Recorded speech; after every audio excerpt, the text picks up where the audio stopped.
and that the procedure which is provided for under the electoral laws of Uganda does not allow any further appeal after the decision of the High Court. When you challenge the decision of the Electoral Commission before the High Court's decision is final. That is under Article 64 of the Constitution. So are there any legal lacunas in this issue? Because we were told that the Electoral Commission somehow usurped the powers of the National Council for Higher Education. Maybe in the future, when there is an opportunity which may be availed by God, then further discussion will be made in respect of such a decision. But as we talk now, it appears as if the Electoral Commission has taken over the powers of the National Council for Higher Education.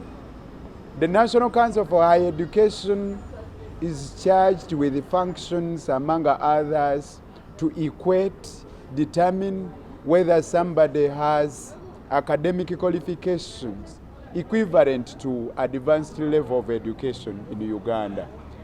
And in my considered opinion, once somebody produces a certificate from National Council for Higher Education to the Electoral Commission for purposes of nomination, that he or she possesses academic qualifications of advanced level of education in Uganda, that is enough for that person to be nominated. It is not the Electoral Commission to determine whether somebody is academically qualified. It is the National Council for Higher Education. But the High Court of Uganda overruled that. Yes. Meaning that you have... Yeah. The rules which govern appeals from the Electoral Commission to High Court provide to the effect that the decision of the High Court shall be final. But the decision of the High Court has left a lot only to be desired, in my humble view. Yes. You are not contented with it? Of course not. If somebody is graduating next year with a degree from a university in Uganda, then you can't say that that person's academic qualification is less than that of advanced level. Yes. Do you see it as political in nature? Yeah, we were right legally. Maybe we were not right politically. In my considered opinion, Mr. Walukaga has academic qualifications to allow him to vie for that constituency of Busiro East, because he has the qualifications. And those qualifications were earned through a procedure which is provided for under the law in Uganda. Okusinziira ku mateeka ga Uganda, olwo olujulira lwe lujulira olusembayo mu byokulonda. Amateeka gaffe agafuga ebyokulonda galambika nti bw'oba ojulidde ng'owakanya okusalawo kw'akakiiko k'ebyokulonda nga olw'okusalawo nga kuvudde ku kwemulugunya okuva mu kwewandiisa okuvuganya, kye tuyita nomination mu Lunyaanyimbe, okujulira okwo kwoleese mu kooti enkulu okusalawo kwayo mu kujulira kwe kubeera okwenkomeredde. Ne bw'oba ng'olina akowulira nga kakyakunuguuna muli, obudde buba bukomye. Okutuusa lwe tuliba tufunye omukisa ne wajjawo akakwesese we tweyongera okukubaganya ebirowoozo ku nsonga eyo, oba oli awo mu ngeri y'okulaakulana kw'amateeka, olwo lwe tuliddamu okunyumya ku nsonga eringa eyo, naye kati amateeka gatukugidde nti tetukyasobola genda mu maaso na kujulira. Naye nga bannamateeka ba mukulu wa Lukagga naye kennyini tetuli bamativu n'ensala eyo olw'ensonga zino nti amateeka gateekawo ani omukugu mu byenjigiriza nga ye National Council for Higher Education ye UNEB so akakiiko k'ebyokulonda nga National Council for Higher Education bw'oba omutwalidde ebitabo byo nga bwe wabisoma gwe ne bw'oba oleesa amawulire nga mawulire ga munno oba nga neegattagatta neerabanga ddala obuyigiriza obulina kasiteekuwa certificate eyo gy'otwala mu Electoral Commission. Electoral Commission eba erina kulaba ng'ekuwandiisa. Si buvunaanyizibwa bwa Electoral Commission okusalawo ani alina obuyigiriza obujjudde. Headmaster tasena buugi. Obuvunaanyizibwa bw'abali abakugu mu byenjigiriza. Nga n'akakiiko k'ebyokulonda bwe kakaayanira nti ke kalina obuvunaanyizibwa okulangirira ani awangudde. N'akakiiko k'ebyenjigiriza bwe kalina obuyinza bwako okuzuula ani eyasoma akkirizibwa okwesimbawo. Mwami Walukagga yaleeta ebbaluwa entongole okuva mu National Council for Higher Education ng'egamba nti ono alina obuyigirize obumala.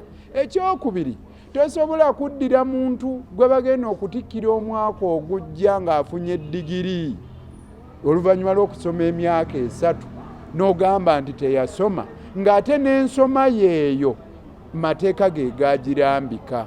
Nze ndabira ddala nga waliwo ebikunukira mu nsalawo eyo naye amateeka gagamba eyo y'enkomerero. Omanyi mu mateeka gaffe munnanga omulamuzi ayina ebbeetu ne bw'aba asala ayina ebbeetu n'okkola ensobi ate ne bw'aba akoze ensobi tavunaanwa. Kyova olaba nti mu misango egimu wabeerawo okujulira bw'oba tomatidde. Ekizibu nti mu misango gy'ebyokulonda tojuliranga bw'oyagadde nti paka kooti lwe ziriggwayo. Nze ndaba nti twabadde batuufu eri kilayanti waffe mu ndaba y'amateeka naye munnanga omulamuzi ye we yayimiridde ndowooza naye ayina engeri gye yabadde alengera. Era sikkiriza n'abo abalowooza mbu Nalukoola ne bapuliida banne si baakabi mu nsonga zino. Tuli baakabi nnyo era mundeke mbeewaanireko okwo. Olaba emisango egyo gye bawaaba mu kakiiko k'ebyokulonda okwemulugunya ojja kusanga nga Nalukoola ye taata w'okuzimba enkola eyo. Kuba emisango gye nawoze ebiri ne bannange mu mwaka gwa 2021 abamu ku baawaabanga bye baawaabanga byalinga biva mu kwewandiisa nomination. Ne mbagamba nedda temulina kuwaaba misango wano mu High Court nga girina kgenda mu kakiiko k'ebyokulonda. High Court terina buyinza kuwulira misango ng'egyo egyali badde gyatwalibwa edda mu kakiiko k'ebyokulonda. Ng'omusango ogwa Male Wilson ng'awawaabira Honorable Fred Kayondo. Mukulu Male Wilson yali akaayana ng'agamba nti esiginica si nywevu bulungi emikono egyali gisemba okwesimbawo kwa Honorable Kayondo. Ne tugamba kooti enkulu nti ezo nsonga zaali za nomination. Kyekimu n'ebyava mu katika mu South omwami Gaddafi Nasulu ng'awawaabira Honorable Sekabira Dennis. Era nayo twabagamba nti kikyamu okuleeta ensonga zo nomination wano. Y'ensonga lwaki bangi bannabyabufuzi baayiga nga ffe tubasomesezza ti ensonga ozitwalawa mu Electoral Commission. Na bwe kityo bye tukola tubimanyi bulungi nnyo. Yeffe abamu ku abo abazimbye ennamula ya Uganda gye tuyita jurisprudence. Naye n'entaputa eno eyajja ku buyigirize bwa mwami Walukagga ya Mancholo. Waliwo n'ebirala bingi ebirumira kubanga ojja n'osanga mu mateeka g'ebyokulonda nga bagamba nti wadde nga bakuwa certificate of equivalence mu kisanja kino ng'ojja okwesimbawo ne mu kisanja ekiddako olina okuddayo eri National Council for Higher Education. Era baddemu era bakebereko gy'oli obuyigirize busobola okupunguuka ekitali kituufu. Ebyo byonna tujja kgenda nga tubitereeza nga bwe tutambuza amateeka oba olyawo ennamula ejja kgenda ekyuka. Olwaleero tetusobola kuwa client waffe ate kweyongerayo kujulira wabula tusobola okumuwa amagezi nti atambule n'ekibiina kye eky'ebyobufuzi nga bwe kinaasalawo okutambuza ebyobufuzi bya Busiro East Constituency asobola okweteekateeka neyesimbawo era mu biseera ebiddako.